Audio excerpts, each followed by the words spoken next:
आप सभी को जय मसीह की दोस्तों। उम्मीद करता हूँ कि प्रभु में आप सब खुश होंगे। दोस्तों, आज का विषय है प्रभु को प्रसन्न कैसे करें। जी हाँ दोस्तों, आज दुनिया में देखते हैं कि हम मनुष्य को खुश करने के लिए क्या क्या करते हैं, लेकिन हमें आज वचन के अनुसार देखेंगे कि परमेश्वर को हम खुश कैसे कर सकते हैं। आइए वचन के अनुसार देखते हैं कि परमेश्वर को खुश करने के लिए हमें क्या क्या करना होगा। और अगर परमेश्वर को हम खुश करेंगे तो वचन में लिखा है, तुम परमेश्वर के धर्म और राज्य की खोज करो, ये सारी वस्तुएं जिसके पीछे सारे संसार पड़ा है तुम्हें यूं ही मिल जाएगी। ताओ वचन के अनुसार हम स्टार्ट करते हैं वीडियो को। रोमियो 8:8 में लिखा है, और जो शारीरिक दशा में है वे परमेश्वर को प्रसन्न नहीं कर सकते। जी हाँ दोस्तों, जो शारीरिक दशा में है वे परमेश्वर को खुश नहीं कर सकते, क्योंकि शारीरिक दशा में होना यानी कि दुनिया की ओर मन लगाना, संसार की ओर मन लगाना, वह परमेश्वर को खुश नहीं कर सकते। लेकिन खुश वही कर सकते जो आत्मा की बातों की ओर मन लगाते हैं। जैसे कि यीशु मसीह ने परमेश्वर की बातों की ओर मन लगाया और परमेश्वर की इच्छा को पूरी किया।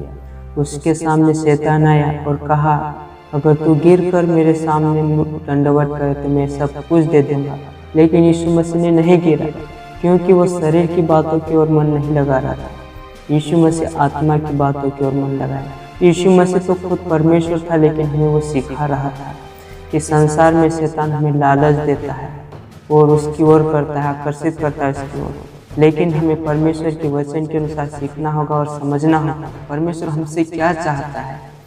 और रोमियो 8:7 में भी लिखा है, क्योंकि शरीर पर मन लगाना तो परमेश्वर से बैर रखना है, क्योंकि न तो परमेश्वर की व्यवस्था के अधीन है और न हो सकता है। जी हाँ दोस्तों, अगर हम शरीर पर मन लगाते हैं तो परमेश्वर से दुश्मनी रखते हैं, और क्योंकि न तो हम परमेश्वर की व्यवस्था के अधीन हैं और न हो सकते, क्योंकि हम शरीर के ऊपर मन लगाएं तो ना तो परमेश्वर की व्यवस्था के अधीन हो सकते हैं और न होंगे। इसलिए हमें आत्मा की बातों की ओर मन लगाना है। शरीर की बातों की ओर मन लगाना तो मृत्यु है, परंतु आत्मा की बातों की ओर मन लगाना जीवन है। और वचन में देखते हैं हम, रोमियो 8:1 में लिखा है, सो अब जो मसीह यीशु में है उन पर दंड की आज्ञा नहीं, क्योंकि वे शरीर के अनुसार नहीं वरन आत्मा के अनुसार चलते हैं।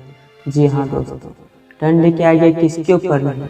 जो आत्मा के अनुसार चलते हैं, शरीर के अनुसार नहीं। इसीलिए हमें शरीर के अनुसार नहीं चलना, आत्मा के अनुसार चलना। और रोमियो 8 उसका 5 और 13 में लिखा है, क्योंकि शारीरिक व्यक्ति शरीर की बातों पर मन लगाता है, परंतु आध्यात्मिक आत्मा की बातों पर मन लगाते हैं। क्योंकि यदि तुम शरीर के अनुसार दिन काटोगे तो मरोगे, यदि आत्मा से देह की क्रियाओं को मारोगे तो जीवित रहोगे। जी हाँ दोस्तों, वचन में साफ साफ लिखा है कि शारीरिक व्यक्ति शरीर की बातों पर मन लगाता है, परंतु आध्यात्मिक व्यक्ति आत्मा की ओर मन लगाता है। यानी कि जो आत्मिक व्यक्ति है वो आत्मा की बातों के ऊपर मन लगाता है और शारीरिक व्यक्ति शरीर की बातों पर मन लगाता है। लेकिन वचन हमें आगे क्या कहता है कि यदि तुम शरीर के अनुसार दिन काटोगे, शरीर के अनुसार हम दिन काटेंगे तो वचन कहता है कि मरोगे, परंतु आत्मा के अनुसार देह की क्रियाओं को मारोगे तो जीवित रहोगे। कि हमें आत्मा के अनुसार देह की क्रियाओं को मारेंगे तो हम जीवित रहेंगे। और वचन भी कहता है कि तुम जीवित रहोगे अगर आत्मा की ओर बातों की ओर मन लगाओगे। तो हमें आत्मा की बातों की ओर मन लगाना है, शरीर की बातों की ओर मन नहीं लगाना है। रोमियो 7:18 और 20 में पौलुस कहता है, क्योंकि मैं जानता हूँ कि मुझ में अर्थात मेरे शरीर में कोई अच्छी वस्तु वास नहीं करती। इच्छा तो मुझ में है, परंतु भले काम मुझ में बन नहीं पड़ते। क्योंकि जिस अच्छे काम की मैं इच्छा करता हूँ वह तो नहीं करता, परंतु जिस बुराई की इच्छा नहीं करता वही किया करता हूँ।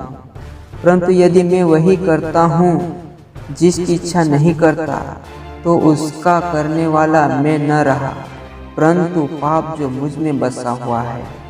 यहाँ पर पौलुस बताता है कि पाप जो हमारे अंदर बसा हुआ है, तो हम बहुत बार सोचते हैं कि हमें ये काम नहीं करना चाहिए, जो परमेश्वर मना करता है वो काम हमसे हो जाता है। लेकिन जो हमें करना चाहिए वो हमसे नहीं होता। ऐसा क्यों होता है? यहाँ पे पौलुस बताता है कि वो करने वाला हम नहीं, मैं नहीं, लेकिन वह कौन है? शैतान है। वह पाप है जो कि हमें परमेश्वर के विरुद्ध पाप करवाता है। इसलिए पौलुस कहता है कि आत्मा के अनुसार चलो, तो शरीर के जितने भी काम हैं वो तुमसे नहीं हो पाएंगे और तुम नहीं कर पाओगे। लेकिन तुम शरीर के अनुसार चलोगे तो लिखा है कि शरीर के अनुसार चलोगे तो मरोगे। और वचन में ऐसा भी लिखा है कि शरीर के ऊपर मन लगाना तो मृत्यु है, परंतु आत्मा पर मन लगाना जीवन और शांति है। तो हमें आत्मा के अनुसार जीवन जीना है, शरीर के अनुसार नहीं, क्योंकि शरीर तो कुछ दिनों में नष्ट हो जाएगा और आत्मा अनंत काल के लिए है। तो हमें आत्मा के लिए जीवन जीना है, शरीर के लिए नहीं। रोमियो 6:22 में लिखा है, क्योंकि उनका अंत तो मृत्यु है, परंतु अब पाप से स्वतंत्र होकर और परमेश्वर के दास बनकर तुमको फल मिला, जिससे पवित्रता प्राप्त होती है और उसका अंत अनंत जीवन है। जी हाँ दोस्तों, जो कोई शरीर के ऊपर मन लगाता है उसका अंत मृत्यु है, परंतु जो पाप से स्वतंत्र हो गए हैं और परमेश्वर के दास बनकर जीवन जी रहे हैं और तो पवित्रता प्राप्त होती है, और पवित्रता प्राप्त होती है तो उसका अंत अनंत जीवन है। तो हमें हमारा अंत अनंत जीवन होना चाहिए, हमारा अंत मृत्यु नहीं होना चाहिए। अगर हम परमेश्वर की इच्छा के अनुसार चलेंगे और आत्मा के अनुसार चलेंगे तो हमारा अंत अनंत जीवन होगा, लेकिन हम शरीर के अनुसार चलेंगे तो हमारा अंत मृत्यु होगा। इसलिए आप समझ जाओ कि वचन क्या कह रहा है, और भी हम आगे वचन को देखेंगे। रोमियो 9:8 में लिखा है, अर्थात शरीर की संतान परमेश्वर के संतान नहीं, परंतु प्रतिज्ञा के संतान वंश गिने जाते हैं। जी हाँ दोस्तों, यहाँ पे पौलुस बताता है कि शरीर की संतान परमेश्वर की संतान नहीं, परंतु प्रतिज्ञा के संतान वंश गिने जाते हैं। यानी कि हम अगर शरीर के अनुसार जीवन जीते हैं तो हम परमेश्वर के संतान नहीं, लेकिन हम आत्मा के अनुसार जीवन जीते हैं तो वो प्रतिज्ञा के अनुसार परमेश्वर की संतान है, क्योंकि परमेश्वर आत्मा है। इसलिए हमें आत्मिक जीवन जीना है, ना कि शारीरिक जीवन जीना है। और भी हम परमेश्वर के वचन को देखेंगे कि परमेश्वर हमसे क्या चाहता है और हम परमेश्वर की महिमा कैसे कर सकते हैं। रोमियो 12:1 और 2 वचन में लिखा है, परमेश्वर के दास पौलुस ने हमें यह बातें आत्मा में होकर बताई है कि इसलिए हे भाइयों, मैं तुमसे परमेश्वर की दया स्मरण दिलाकर विनती करता हूँ कि तुम अपने शरीरों को जीवित और पवित्र और परमेश्वर को भावता हुआ बलिदान करके चढ़ाओ, यही तुम्हारी आत्मिक सेवा है। और इस संसार के सदृश्य न बनो, परंतु तुम्हारे बुद्धि के नए हो जाने से तुम्हारा चाल चलन भी बदलता जाए, जिससे तुम परमेश्वर की भली और भावती और सिद्ध इच्छा अनुभव से मालूम करते रहो। जी हाँ दोस्तों, अगर हमें परमेश्वर की सेवा करनी है और परमेश्वर की इच्छा के अनुसार चलना है तो हम अपने आप को जीवित और पवित्र और परमेश्वर का भावता हुआ बलिदान करके चढ़ाना है। और हमें संसार के जैसा नहीं बनना है, लेकिन हमारी बुद्धि के नए हो जाने से हमारे चाल चलन में भी बदलाव आए और हमेशा हम परमेश्वर की भली और भावती इच्छा को अनुभव से मालूम करना चाहिए कि परमेश्वर की इच्छा क्या है और परमेश्वर की इच्छा के अनुसार चलना चाहिए। तो हम इसी के अनुसार परमेश्वर को खुश कर सकते हैं।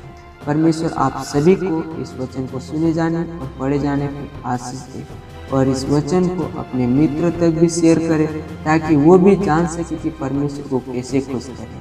तो वो आप सभी को आशीष